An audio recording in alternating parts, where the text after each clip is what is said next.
Hey everyone, welcome to the show. Have you ever felt like, you're stuck living someone else's life? Mm-hmm. Trapped in a role you didn't exactly choose for yourself? Yeah. That feeling of being trapped by expectations, that's really at the heart of what we're going to be diving into today. Okay. With Gwendolyn and Eddie, Interesting. it's a historical fiction novel set in the American Mid-South during the 1950s and 60s. Okay. Don't forget to hit that like button and subscribe Mm-hmm. so you don't miss any of our future deep dives. Right. You can find a link to the book on Amazon in the description if you want to follow along. Very cool. So it's interesting how the author, Seabaugh, he uses this seemingly idyllic setting, with manicured lawns and social clubs, to explore, like, the darker side of the American dream. Uh-huh. Kind of that idea that happiness can sometimes feel like a gilded cage. Yeah, absolutely. On the surface, Gwendolyn's life, it seems perfect. Right. She's a doctor's wife, lives in a beautiful home, and has 3 kids. We see her attending bridge club, going to derby parties, meticulously maintaining her household. Yeah. It's like a picture-perfect snapshot of mid-century domesticity. Yeah, totally. But Seabaugh cleverly uses satire to expose the cracks in this facade. Oh, yeah. I mean, the arrival of Eddie, a drunken monkey, What? won in a poker game by her husband, Okay. is such a brilliantly absurd plot device. It's genius. It's genius. I know, I was laughing out loud when I first read that part. Yeah. You just don't expect to see a monkey wreaking havoc in this seemingly refined world. Right, exactly. But Eddie is so much more than just comic relief. He becomes this catalyst for Gwendolyn's own self-discovery. Yeah. He represents the chaos and unpredictability that's missing from her life. And his presence, literally caged in her home, Wow. mirrors the feeling of confinement that Gwendolyn is experiencing internally. That's such a good point. The symbolism of cages is so powerful throughout the novel. Yeah. It's not just Eddie who's trapped, right? Right. Gwendolyn is confined by societal expectations. Her husband, Paul Stanley, is imprisoned by his alcoholism. Yes. And even Romaine, her black housekeeper, faces the limitations imposed by racism. Exactly, yeah. The novel does a fantastic job of layering these different forms of confinement. For example, the story unfolds against the backdrop of the civil rights movement, specifically the Little Rock Nine integration. Okay. We see Gwendolyn and Romaine watching the news coverage of these 9 black students trying to attend a white school. Yes.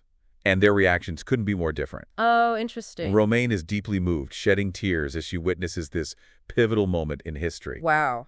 Meanwhile, Gwendolyn seems, detached, more concerned with her husband's whereabouts. Really? It's such a stark contrast that reveals how Gwendolyn's privilege has kind of shielded her from the realities of racism and the struggles for social justice that are happening all around her.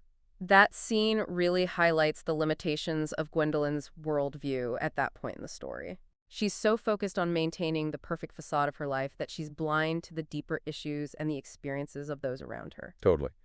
But Eddie's arrival, it disrupts that carefully constructed world. Yeah. His chaotic energy starts to chip away at Gwendolyn's carefully curated life. He forces her to confront the reality of her marriage, which, despite appearances, is far from perfect. You start to see the cracks in their relationship even before Eddie arrives.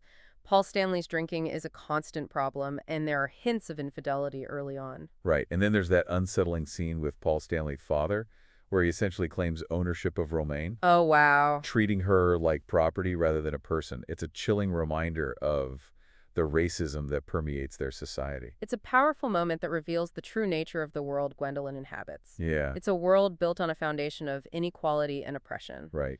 And Eddie's presence, this wild, untamed creature, seems to expose that hypocrisy. And as the story progresses, Gwendolyn's dissatisfaction with her life starts to grow.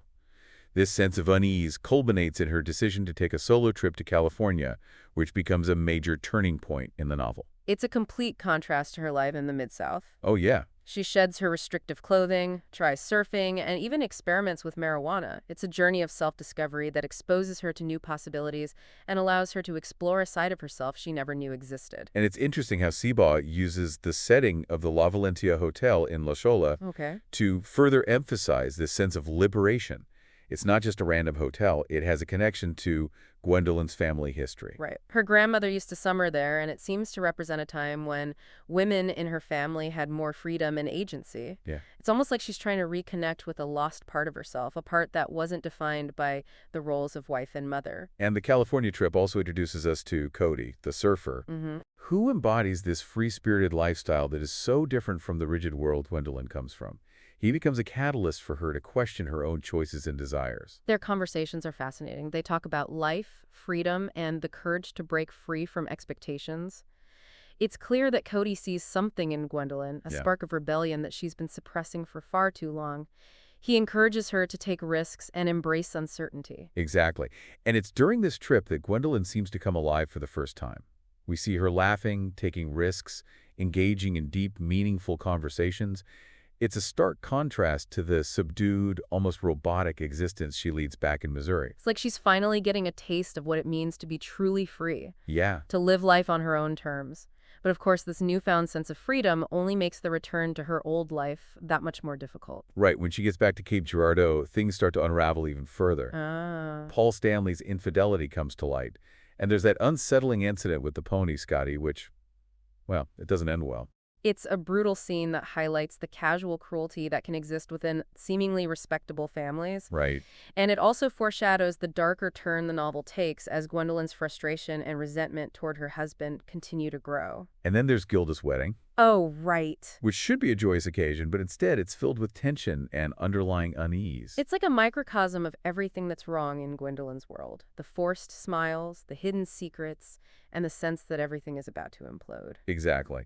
It's clear that Gwendolyn is reaching a breaking point. She's trapped in a life that's no longer fulfilling, Right. and her attempts to escape have only made her more aware of her own discontent. And it's at this point in the novel that Seabaugh throws another curveball. Oh, Paul Stanley suffers a stroke, which dramatically shifts the power dynamic in their marriage. suddenly the man who once seemed so in control is completely dependent on others, Wow. particularly his nurse, Maureen.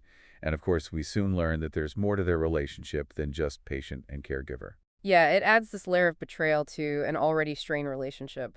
Paul Stanley's infidelity with Maureen is just another reminder of Gwendolyn's powerlessness in her own life. And it's interesting how this power dynamic shift with Paul Stanley mirrors in a twisted way the dynamic Gwendolyn has with Eddie. Both Eddie and Paul Stanley are reliant on women for their care, but in very different ways. That's a really insightful observation. It makes you think about the expectations placed on women during that era. They were expected to be caretakers, to nurture and support the men in their lives, even when those men were actively hurting them. You're right. It's like Gwendolyn is caught in this web of societal expectations, unable to break free.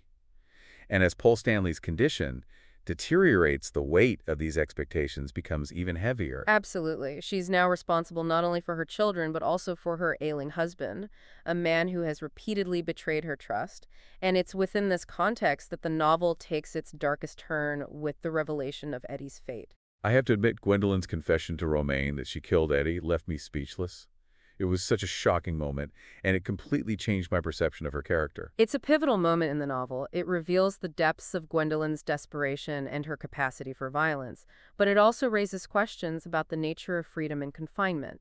By ending Eddie's life, did she, in a twisted way, free him from his cage? And in doing so, did she also take a step towards freeing herself? Those are really thought-provoking questions. It's like she's crossed the line and there's no going back. But at the same time, there's a sense of agency in her actions, a sense of taking control in a life where she's felt powerless for so long. Right, it's a morally complex act, and Seabaugh doesn't offer easy answers. He leaves it to the reader to grapple with the implications of Gwendolyn's choice. And this ambiguity is heightened by the novel's open ending. We see Gwendolyn revisiting her old house, the one she lived in before moving to the grand house on the hill, and there's this sense of her coming full circle. I found that final scene so intriguing. She finds a box with her grandmother's note and the key to Cody's apartment. It's like she's presented with a choice: cling to the past or embrace the unknown. I agree. It's a symbolic representation of the crossroads she's facing. On one hand, she has the memories of her life in Cape Girardeau, a life that, despite its flaws, provided a sense of stability and belonging. On the other hand, she has the key to Cody's apartment, which represents freedom, adventure, and the possibility of reinventing herself. And it's all happening on her 60th birthday. It's like this milestone birthday forces her to confront the choices she's made and the life she's built. It's a moment of reckoning, a time to reflect on the past and decide what kind of future she wants to create. Absolutely. And while the novel doesn't explicitly tell us what Gwendolyn ultimately chooses, there's a glimmer of hope in those final pages. The fact that she keeps the key to Cody's apartment suggests that she's at least open to the possibility of change, of breaking free from the confines of her old life. I love how Seaball leaves it up to the reader to imagine what happens next. It's like he's inviting us to consider our own cages, the expectations and limitations we've placed upon ourselves. It makes you wonder, what would we do if we had the chance to rewrite our own stories? That's the brilliance of Gwendolyn and Eddie. It's not just a story about a woman's journey of self-discovery. It's a reflection on the human condition, the universal desire for freedom, and the struggle to define ourselves amidst societal pressures. It's a story that stays with you long after you finish the last page. It makes you question, it makes you think, and it ultimately leaves you with a sense of hope that even in the face of adversity, we have the power to choose our own path. And it's interesting how the novel uses humor, to explore these complex themes. Yeah. The absurdity of a drunken monkey Right. disrupting this, seemingly perfect world adds a layer of satire that keeps the story from becoming too heavy-handed. Oh, absolutely. The humor is definitely one of the things I enjoyed most about the book. Yeah. It's like a spoonful of sugar that helps the medicine go down, so to speak. Right, right. It makes these serious topics more accessible and, dare I say, enjoyable to explore. Exactly. And the humor also serves to highlight the absurdity of the social norms and expectations that Gwendolyn is grappling with. Yeah, It makes you question why these rules exist in the first place right. and how they can be so limiting, especially for women. It's like the humor is a way of pointing out the cracks in the facade, the hypocrisy that lies beneath the surface of this seemingly perfect world. You're right. And that's what makes Gwendolyn and Eddie such a powerful and thought-provoking novel. It uses humor, satire, and symbolism to explore these timeless themes of freedom, confinement, and the search for identity. It definitely left me with a lot to think about, especially in terms of my own life and the choices I've made. I think that's what good literature does, right? Yeah. It challenges us to examine our own lives and the world around us in new ways. Absolutely. So for those of you listening who've read Gwendolyn and Eddie, would love to hear your thoughts. What resonated with you the most? Was there a particular scene or character that you connected with? Let us know in the comments. And for those who haven't had a chance to read the book yet, we highly recommend adding it to your reading list. It's a story that will stay with you long after you turn the final page, Yeah, for sure. We hope you enjoyed this deep dive into Gwendolyn and Eddie. Don't forget to share your favorite moments from the book in the comments section below, and be sure to subscribe to the channel for more deep dives into the books and ideas that shape our world. Thanks for joining us.